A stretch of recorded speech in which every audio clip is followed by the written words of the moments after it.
Hello guys, hi, नमस्कार, welcome to my YouTube channel let's do and learn. Guys, आप सभी का मैं रूपाली अपने यूट्यूब चैनल में बहुत बहुत स्वागत करती हूं। और आज मैं यहां पर बाल विकास का प्रैक्टिस सेट लेकर आप सभी के सामने उपस्थित हुई हूं। तो जो लोग सीटेट का एग्ज़ाम देने वाले हैं, तो बाल विकास का ये पेडागॉजी का सेशन है, तो आप सभी को बहुत ही हेल्पफुल होने वाला है। और आप सभी से रिक्वेस्ट है हाथ जोड़ कर कि आप सब प्लीज़ हमारे यूट्यूब चैनल को सब्सक्राइब करें और हमारा भी सपोर्ट करें। आइए चलते हैं। अभी तक हमने पुरानी वीडियोज़ में यानी पिछली वीडियोज़ में हमने डिस्कस कर लिया था 116 क्वेश्चन तक। आज हम आगे के क्वेश्चंस को डिस्कस करेंगे। क्वेश्चन नंबर 117 कहता है, प्रेरकों को पुकारा जाता है स्थायी उद्दीपक, निर्धारित प्रवृत्तियाँ, आवश्यकता या इनमें से सभी। क्या होगा 117 का सही उत्तर? तो यहाँ पर जो सही उत्तर होगा वो है ऑप्शन नंबर डी, यानी इनमें से सभी। सारे ही क्या हैं? सही आंसर हैं। अगला क्वेश्चन है, प्रेरक सिद्धांत दिया किसने दिया? हल ने, वॉटसन ने, बंडूरा ने या टॉलमैन ने? तो क्वेश्चन नंबर 118 का जो सही उत्तर है ऑप्शन नंबर ए सही है, हल ने दिया था। अगले क्वेश्चन की ओर चलते हैं। अगला क्वेश्चन है, प्रेरणा के मूल प्रवृत्ति के सिद्धांत में कितनी मूल प्रवृत्ति है? 14, 15, 16 या फिर 17? तो यहाँ पर 119 का जो सही उत्तर होगा ऑप्शन नंबर 1 14 होगा। प्रेरणा की आवश्यकता सिद्धांत दिया किसने दिया? प्रेरणा का आवश्यकता सिद्धांत हल ने, मरे ने, मैक्सीलैंड या लेजारस ने? तो यहाँ पर 120 का जो सही उत्तर है यह है ऑप्शन नंबर ए, हल ने दिया था। अगले क्वेश्चन की ओर चलते हैं। अगला क्वेश्चन है, उपलब्धि प्रेरणा का मापन किसके द्वारा किया जा सकता है? साक्षात्कार विधि, प्रसंगात्मक बोध परीक्षण, प्रश्नावली निरीक्षण या फिर निरीक्षण? तो यहाँ जो सही उत्तर है क्वेश्चन नंबर 121 के लिए, तो यहाँ जो सही ऑप्शन है वो है ऑप्शन नंबर बी, प्रसंगात्मक बोध परीक्षण। अगला क्वेश्चन है, उपलब्धि आवश्यकता तथा उसका मापन किसने दिया? मरे ने, मैक्सीलैंड ने, एटरकिसन ने या फिर मैक्सीलैंड तथा एटरकिसन? तो यहाँ जो सही उत्तर है ऑप्शन नंबर 1 मरे ने दिया था। अगले क्वेश्चन की ओर चलते हैं।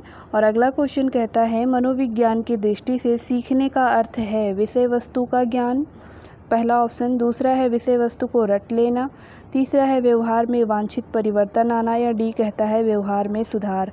तो 123 का जो सही उत्तर है ऑप्शन नंबर सी होगा, व्यवहार में वांछित परिवर्तन आना। अगला क्वेश्चन है, समस्या समाधान अधिगम का प्रत्यक्ष संबंध है स्मृति स्तर से, अवबोध स्तर से, चिंतन स्तर से या फिर उपयुक्त सभी? तो यहाँ जो सही उत्तर है 124 का ऑप्शन नंबर सी सही है, चिंतन स्तर से। अगले क्वेश्चन की ओर चलते हैं। अगला क्वेश्चन है, अनुभव द्वारा व्यवहार में परिवर्तन लाना ही अधिगम है।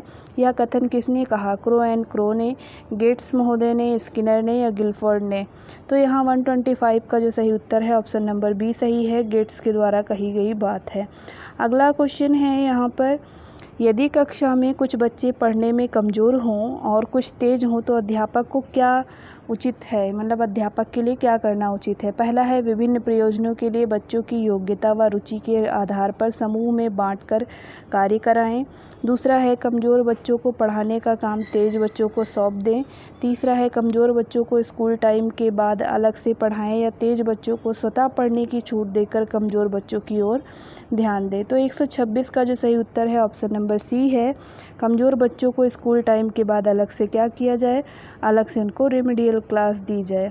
अगला क्वेश्चन है यहाँ पर, शिक्षक को अपने छात्र का नाम जानना चाहिए। इसका मुख्य लाभ यह है कि छात्र गलत कार्य करने से डरेंगे, छात्र अनुशासित रहेंगे, छात्रों के साथ शिक्षक का संबंध बढ़ेगा या उपयुक्त सभी? क्वेश्चन नंबर 127 का सही उत्तर होगा कि क्या होगा? संबंध बढ़ेगा। अगले क्वेश्चन की ओर चलते हैं। अगला क्वेश्चन है यहाँ पर, कक्षा में शिक्षक क्रम संख्या बोलकर छात्र की हाजिरी लेते हैं। यह तरीका उत्तम है क्योंकि इसमें समय कम लगता है। यह तरीका लोकप्रिय है क्योंकि सभी स्कूलों में ऐसा होता है। थर्ड है, यह तरीका अच्छा नहीं है, इससे शिक्षक के साथ छात्र का सीधा संबंध नहीं बन पाता। या डी कहता है कि यह तरीका अच्छा है और इसी तरह से हाजिरी लेते समय कई बार दो क्रमिक छात्र एक साथ बोल पड़ते हैं। तो 128 का जो सही उत्तर है ऑप्शन नंबर सी कि यह तरीका अच्छा नहीं है, इससे शिक्षक छात्र के साथ सीधा संबंध नहीं बन पाता। अगले प्रश्न की ओर चलते हैं। अगला प्रश्न है हमारा, यदि स्कूल में पूरे समय तक बच्चों को शिक्षा कार्यक्रमों में पूरी तरह व्यस्त रखा जाए तो आपके ख्याल से कौन सी समस्या पैदा नहीं होगी? तो पहला ऑप्शन कहता है गृह कार्य देने की आवश्यकता नहीं पड़ेगी, छात्रों के स्कूल के बाद ट्यूशन पढ़ने की ज़रूरत नहीं पड़ेगी, अनुशासनहीनता पैदा नहीं होगी या छात्रों में पढ़ने के प्रति रुचि की कमी होगी। 129 का जो सही प्रश्न उत्तर है वो है छात्रों में पढ़ने के प्रति क्या होगी, रुचि में कमी नहीं होगी। अगले प्रश्न की ओर चलते हैं। अगला प्रश्न है कक्षा में अनुशासन भंग होने की संभावना रहती है यदि पहला ऑप्शन कक्षा में छात्रों की संख्या आवश्यकता से अधिक हो, दूसरा कहता है छात्रों की व्यक्तिगत विभिन्नताओं पर ध्यान नहीं दिया जाए, तीसरा है शिक्षक का पढ़ाने का ढंग संतोषजनक ना हो या उपयुक्त सभी। तो यहाँ जो सभी वाला ऑप्शन है ये सही होगा। अगले प्रश्न की ओर चलते हैं। अगला प्रश्न है हमारा छात्रों के लिए मनोरंजन हेतु पढ़ना कार्यक्रम पहला है गृह कार्य के रूप में दिया जा सकता है, दूसरा है अभिभावकों की जिम्मेदारी है, तीसरा है स्कूल पुस्तकालय में होना बेहतर है और चौथा कहता है व्यर्थ का झंझट है। 331 का जो सही उत्तर है ऑप्शन नंबर सी सही है, स्कूल पुस्तकालय में होना बेहतर है। अगला क्वेश्चन है कक्षा में अनुशासन की समस्या निम्नलिखित में से किससे संबंधित है? कौन सा विषय पढ़ाया जा रहा है, पढ़ाया जा रहा विषय कितना रोचक है, छात्र कक्षा में कैसे बैठे हैं, उपयुक्त सभी। क्वेश्चन नंबर 132 का जो सही उत्तर है सारे ही हो जाएंगे, ऑप्शन नंबर डी यहाँ पर सही हो जाएगा। अगला क्वेश्चन है डंडे के भय से पहला ऑप्शन कहता है व्यवस्था स्थापित होती है, दूसरा कहता है अनुशासन पूरा होता है, तीसरा कहता है व्यवस्था तो हो सकती है पर अनुशासन होना ज़रूरी नहीं, और चौथा कहता है आत्मानुशासन पैदा होता है। तो यहाँ जो सही उत्तर है 133 का वो होगा व्यवस्था तो हो सकती है पर अनुशासन होना ज़रूरी यहाँ पर नहीं है। अगला प्रश्न कहता है शिक्षक अपनी कक्षा में अच्छा अनुशासन रखने में सफल हो सकता है यदि वह बच्चों के प्रति हमेशा कड़ा व्यवहार करे, इच्छानुसार कार्य करें बच्चे जब, या फिर बच्चों के साथ विनम्र रहें किंतु दृढ़ भी रहें, और कभी कभी बच्चे की जिद भी मान लिया करें। तो 134 का जो सही उत्तर होगा ऑप्शन नंबर सी सही होगा। अगले प्रश्न की ओर चलते हैं। अगला प्रश्न है सामाजिक अनुशासन का आधार होता है भय और दंड, निंदा और प्रशंसा, अच्छा बनने की इच्छा या संस्कार। तो 135 का जो सही उत्तर है ऑप्शन नंबर सी यहाँ पर सही होगा, अच्छा बनने की इच्छा। अगला प्रश्न है यहाँ पर कक्षा में बेहतर अनुशासन रहता है यदि शिक्षण सामग्री का कारगर उपयोग किया जाए, पाठ्य विषय में खूब मनोरंजन की बातें हों, अध्यापक का व्यक्तित्व प्रभावशाली हो, या डी कहता है छात्रों को पता हो कि प्रधानाध्यापक किसी भी समय कक्षा में आने वाले हैं। तो 136 का जो सही उत्तर है वो है ऑप्शन नंबर 1, शिक्षण सामग्री कारगर उपयोग किया जाए। अगला क्वेश्चन है बच्चों में स्वशासन की भावना किस प्रकार पैदा की जा सकती है? उन्हें कठोर अनुशासन में रखकर, उन्हें अनुशासन में रहने के लाभ बताकर, अनुशासनहीनता पर उन्हें दंड देकर, या उन्हें जिम्मेदारी सौंपकर। 137 का ऑप्शन नंबर डी यहाँ पर सही है, उन्हें जिम्मेदारी सौंपकर।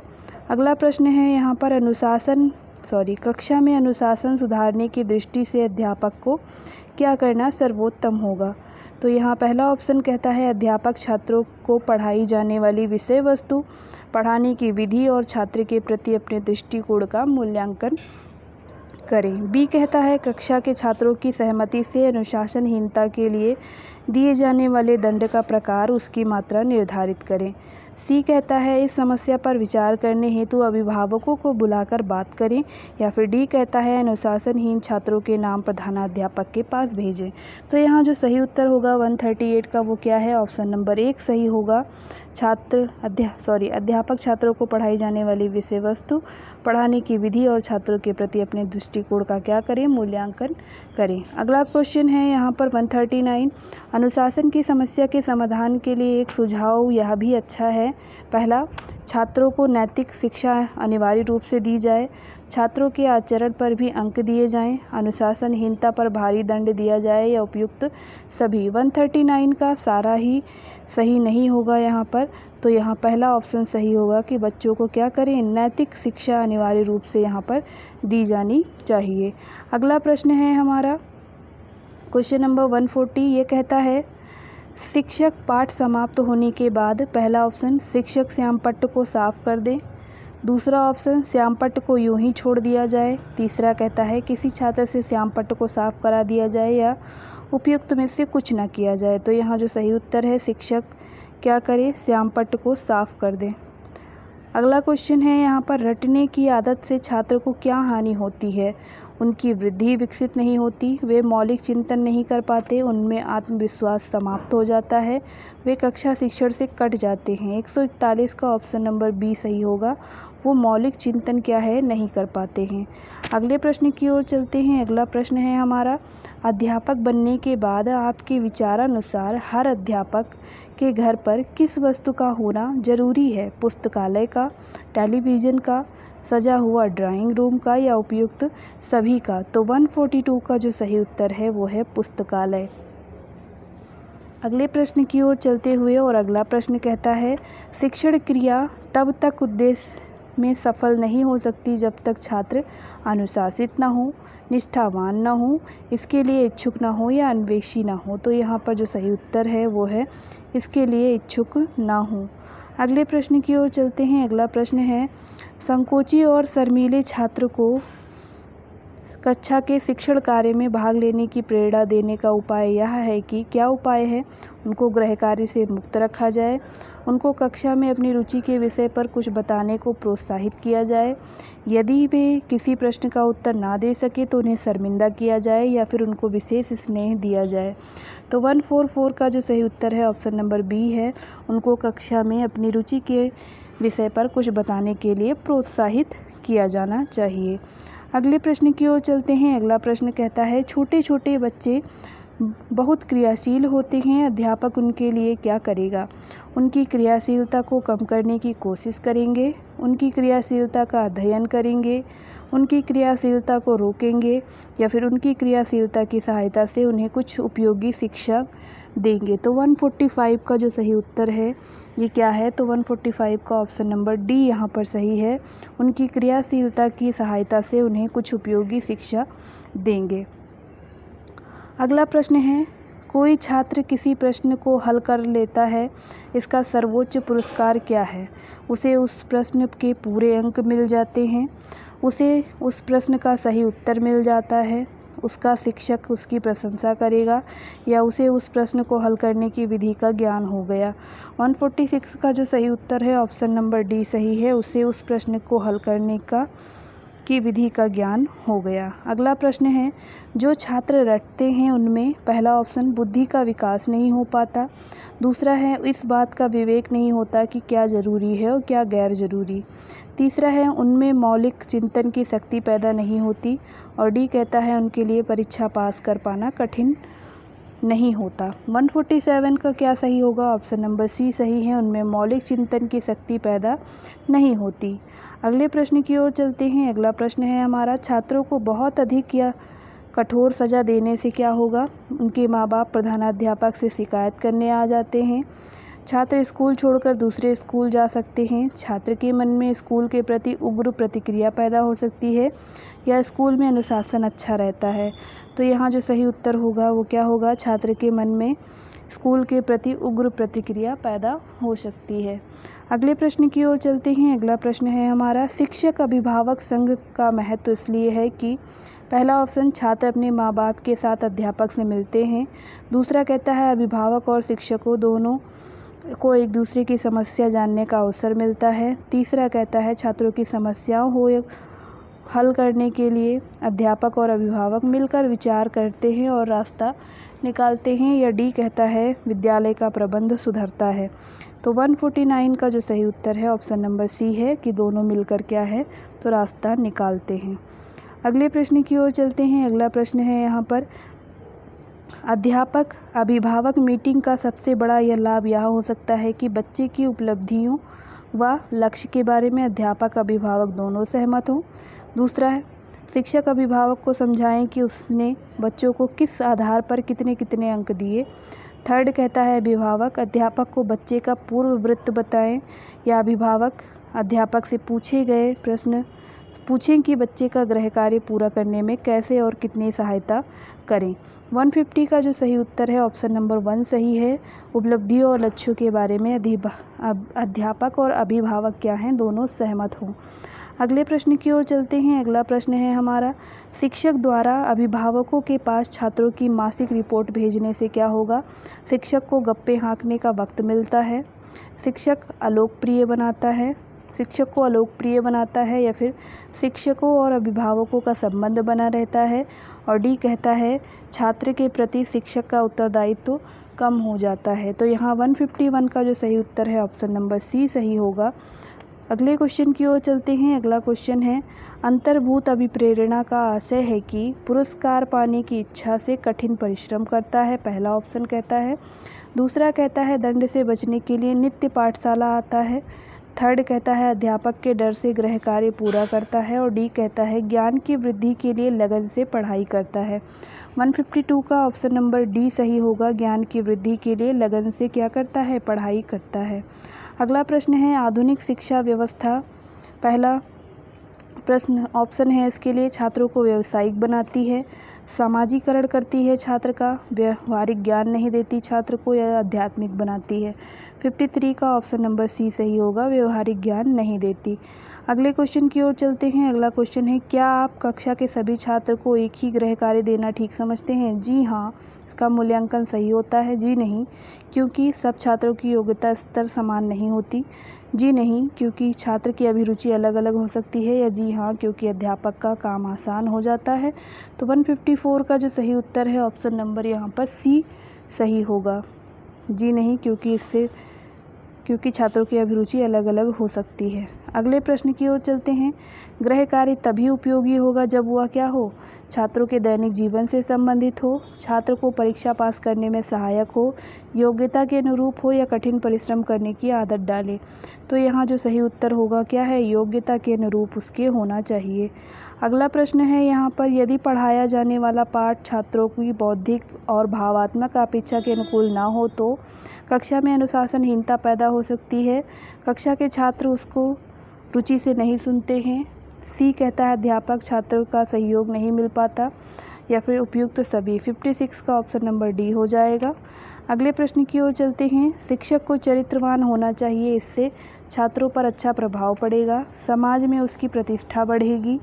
सी कहता है उसके छात्र भी चरित्रवान बनने की कोशिश करेंगे, या वह कभी कोई गलत काम नहीं करेगा। तो 57 का जो सही उत्तर है ऑप्शन नंबर डी है कि वह कोई गलत काम नहीं करेगा। अगले क्वेश्चन 57 का ऑप्शन नंबर सी सही है, चरित्रवान बनने की कोशिश करेंगे। अगला प्रश्न है, छोटे बच्चे की कक्षा में किस विषय पर शिक्षण देना आवश्यक होगा? दांतों की रक्षा, व्यवसाय का चुनाव, पोषाहार, देशभक्ति। 58 का ऑप्शन नंबर बी यहाँ पर सही हो जाएगा, व्यवसाय का चुनाव।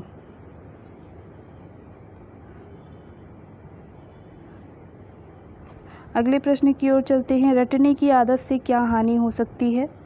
तो क्या हानि हो सकती है रटने की आदत से? पहला ऑप्शन है बुद्धि कुंठित हो जाती है, पाठ्यक्रम के अतिरिक्त और कुछ पढ़ने की रुचि पैदा नहीं होती, मौलिक चिंतन में बाधा पड़ती है, या व्यक्तित्व का सही विकास नहीं होता। तो यहाँ जो सही उत्तर है वो क्या है? मौलिक चिंतन में बाधा पड़ती है। अगले प्रश्न की ओर चलते हैं।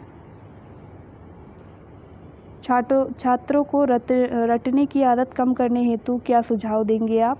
मूल्यांकन में परिवर्तन, परीक्षा विधि में परिवर्तन, शिक्षण विधि में परिवर्तन, या छात्र की रुचि में परिवर्तन। तो यहाँ जो सही उत्तर है ऑप्शन नंबर सी सही होगा, शिक्षण विधि में क्या हो? परिवर्तन किया जाए। अगला प्रश्न है, ये कहता है कि यदि कक्षा के अधिकांश बच्चे गृह कार्य करके ना लाएं तो शिक्षक को क्या करना चाहिए? गृह कार्य को कम कर दें, छात्रों को थोड़ा बहुत गृह कार्य कक्षा में ही करा दें, यह पता लगाएं कि बच्चा गृह कार्य अधिक कठिन तो नहीं था, या फिर छात्र के अभिभावक से कहें कि वे छात्रों के गृह कार्य में मदद करें। तो यहाँ जो सही उत्तर हो जाएगा इस प्रश्न के लिए वो हो जाएगा, यह पता लगाएं कि गृह कार्य अधिक कठिन तो नहीं है, यानी कि बच्चे के फेवर में ही आप बात करेंगे। अगला क्वेश्चन है यहाँ पर, कठिन शब्दों का अर्थ समझने का व्यवहारिक ढंग है उनका पर्यायवाची शब्द बताना, विलोम शब्द बताना, या फिर वाक्य के प्रयोग करना सीखना, या उपयुक्त में से कोई भी नहीं। तो यहाँ जो सही उत्तर है ऑप्शन नंबर सी हो जाएगा, वाक्य प्रयोग करना। अगला यहाँ पर क्वेश्चन कहता है, कक्षा शिक्षण के दौरान छात्र कक्षा शिक्षण के दौरान छात्र प्रश्न पूछते और प्रश्नों का उत्तर देते इस विधि से। पहला ऑप्शन है, अध्यापक को पता लगता है कि छात्र पाठ को कितना समझ रहे हैं। छात्रों में आत्मविश्वास पैदा होता है, वह बढ़ता है। छात्रों को अपनी बात ठीक ढंग से पूछने का प्रशिक्षण मिलता है। उपयुक्त सभी। तो यहाँ जो सही उत्तर है 163 का, तो ऑप्शन नंबर यहाँ पर डी सही है। अगले प्रश्न की ओर चलते हैं। अगला प्रश्न है, हाथ से काम करने से छात्रों में पहला शारीरिक शक्ति बढ़ती है, झिझक दूर होती है, परिश्रम करने की आदत होती है या फिर आत्मनिर्भरता पैदा होती है। तो यहाँ जो सही उत्तर है क्या है, सेल्फ डिपेंडेंट बनेंगे, आत्मनिर्भर बनेंगे। अगले प्रश्न की ओर चलते हैं। शिक्षक को निरंतर अध्ययन करते रहना चाहिए ताकि वह अपनी शैक्षिक योग्यता बढ़ा सके, बच्चों पर रौब जमा सकें, अपने शिष्यों के लिए अधिक उपयोगी बन सके या अपने सहकर्मियों के बीच प्रतिष्ठा पा सके। तो यहाँ जो सही उत्तर है ऑप्शन नंबर सी सही होगा, अपने शिष्यों के लिए क्या हों, अधिक उपयोगी बन सके। नेक्स्ट क्वेश्चन है, यदि आपको कहीं प्रशिक्षण हेतु भेजा जाए तो आप शिक्षक से नई नई विधियाँ सीखेंगे, शिक्षण की नई नई विधियाँ सीखेंगे या अनुभवी अध्यापक से अनुभव सीखेंगे या उपयुक्त सभी। तो यहाँ जो सही उत्तर होगा 166 का, तो ये हो जाएगा ऑप्शन नंबर बी, शिक्षण की नई नई विधियों को क्या करेंगे, सीखेंगे। अगले प्रश्न की ओर चलते हैं। अगला प्रश्न है, अध्यापक बनने के लिए टीचर्स ट्रेनिंग क्यों ज़रूरी है? इस काम के लिए इस परीक्षा का पास करना ज़रूरी है। ट्रेनिंग से अध्यापक को मान्यता मिलती है। ट्रेनिंग से उसे कक्षा शिक्षण के मूल आवश्यक सिद्धांतों को जानकारी प्राप्त होती है। ये ट्रेनिंग से अध्यापक की अभिरुचि का पता लगता है। तो 167 का जो सही उत्तर है ऑप्शन नंबर सी यहाँ पर सही है कि उसके क्या है, आवश्यक सिद्धांतों को उसको ज्ञान हो जाता है। अगले प्रश्न की ओर चलते हैं। 168 ये कहता है, निम्नलिखित में से कौन छात्रों में लोकतांत्रिक मूल्यों की स्थापना करता है? पुस्तक, खेल के मैदान, वार्षिकोत्सव, प्रार्थना सभा। तो यहाँ जो सही उत्तर है वो है प्रार्थना सभा। अगला प्रश्न है, शिक्षक को कक्षा शिक्षण के दौरान इस बात का पूरा ध्यान रखना चाहिए कि छात्र प्रसन्नतापूर्वक पढ़ें, कोई छात्र इधर उधर ना ध्यान दे, पाठ पढ़ाने का समय कालांश के समय में पूरा हो जाना चाहिए या उपयुक्त सभी। तो यहाँ जो सही उत्तर है वो सारे ही होने चाहिए, ऑप्शन नंबर डी सही है। अगले प्रश्न की ओर चलते हैं। बालकों को गृह कार्य दिया जाता है। पहला ऑप्शन बालकों को दंड देने के लिए, दूसरा ऑप्शन कहता है कक्षा अधिगम को सुदृढ़ करने के लिए, तीसरा ऑप्शन कहता है विद्यालय की गंभीरता को संदेश देने हेतु, डी कहता है बालकों को घर में व्यस्त रखने हेतु। तो 170 का जो सही उत्तर है ऑप्शन नंबर बी सही होगा, कक्षा अधिगम को सुदृढ़ करने के लिए। अगले प्रश्न की ओर चलते हैं। अगला प्रश्न है 171, ये कहता है एक सफल अध्यापक का सर्वाधिक महत्वपूर्ण कार्य होता है, क्या होता है? परीक्षा उत्तीर्ण करने में बालकों की सहायता करना, अच्छा खिलाड़ी बनने हेतु बालकों की सहायता करना, बालकों में चिंतन योग्यताओं का विकास करना या बालकों में पुस्तकों के प्रति प्रेम पैदा करना।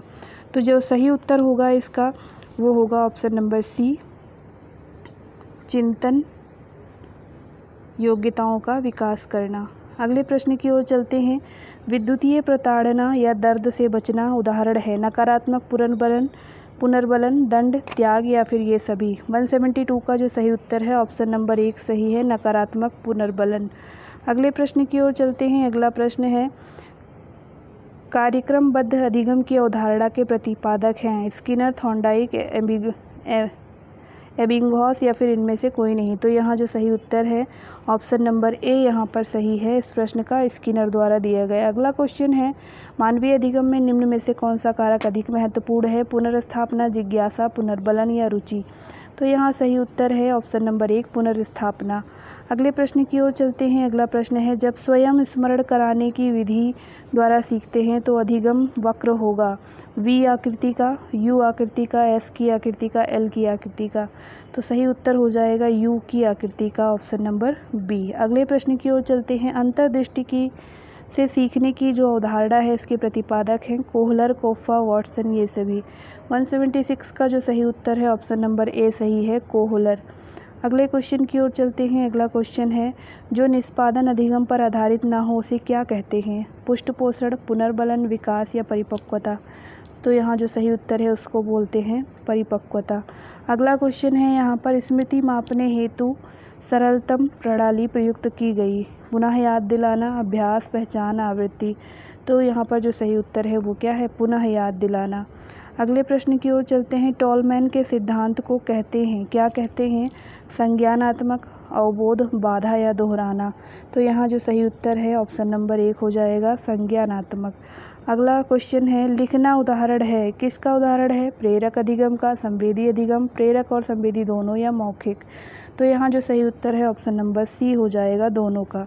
अगले प्रश्न की ओर चलते हैं। अगला प्रश्न है निम्न में से कौन सा स्मृति का मापक नहीं है? पुनः याद दिलाना, पहचानना, बचाना, पुनरावृत्ति। तो इस प्रश्न का जो सही उत्तर है वो है पुनरावृत्ति, रिपीटिशन। अगला क्वेश्चन है स्मृति का हस्तक्षेप सिद्धांत प्रतिपादन किसने किया? मैकगोक ने, एबिंगहॉस ने, बैटलटाल्ट ने या मिलर ने। तो किसने किया 182 का? तो मैकगोक ने किया था। अगले प्रश्न की ओर चलते हैं। अगला प्रश्न है इनमें से कौन जैवीय आवश्यकता नहीं है? प्यास, भूख, सेक्स, उत्तेजना। तो इसमें जो 83 का जो सही उत्तर है वो है ऑप्शन नंबर डी, यहाँ पर उत्तेजना। अगला प्रश्न है इनमें कौन सी जैव सामाजिक आवश्यकता होती है? भूख, प्यास, सेक्स या फिर निद्रा। तो यहाँ जो सही उत्तर है 184 का वो क्या होगा? ऑप्शन नंबर सी सही है यहाँ पर। तो ये था आज का हमारा अंतिम प्रश्न। आगे के प्रश्नों को आने वाली वीडियोस में हम सॉल्व करेंगे।